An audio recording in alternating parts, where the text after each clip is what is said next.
Well, tonight, a human infection of highly pathogenic avian influenza that was transmitted through dairy cows is what we're following. That was actually reported last month in Texas. And it was the first time the virus has been found in a cow and the second for an individual of avian flu ever reported in the U.S. Erie News Now Washington, D.C. correspondent Brendan Scanlon live on Capitol Hill, where lawmakers are looking to prevent any further spread and protect the dairy industry. Brendan, what can you tell us tonight?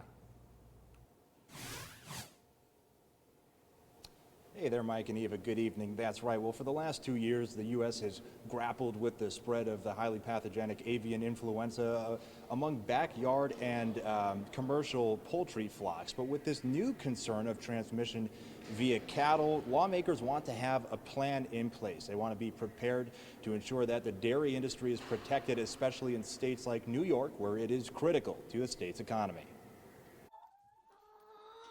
In the U.S., bird flu is nothing new, but transmission to cattle, then to humans is. The reason this outbreak is unique is because the first case of bird to mammal to human infection has happened in the United States. Today, New York Senator Kirsten Gillibrand called on the White House to share its coordination efforts to control the outbreak and prepare for potential further spread. Already, avian flu has driven up egg prices, and many farmers across the country have been forced to kill their livestock. Gillibrand wants to ensure the federal government is doing everything in its power to fight further transmission among dairy cattle, especially in a state like New York. A wider spread of the disease in New York and nationwide could be catastrophic to our local and state economies. Dairy in New York is our leading agricultural commodity. We have about 3,000 dairy farms across the state. Steve Ammerman with the New York Farm Bureau says cows are not likely to die from the disease itself, but adds that it can impact milk production. There are very few animals or cows that have died from this illness,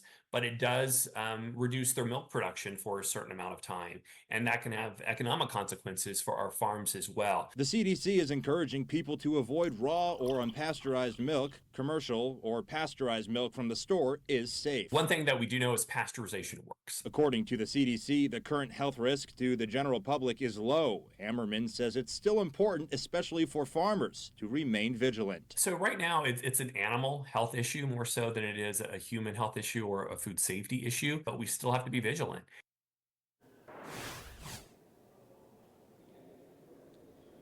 Mike and Eva, according to the U.S. Department of Agriculture, dairy herds in 9 states, including 1 in Ohio, have contracted the virus. The department has ordered that all dairy cows crossing state lines be tested for the bird flu, and although symptoms tend to be relatively mild among humans, Senator Gillibrand says she does not want to test the healthcare system as it still recovers from the COVID-19 pandemic.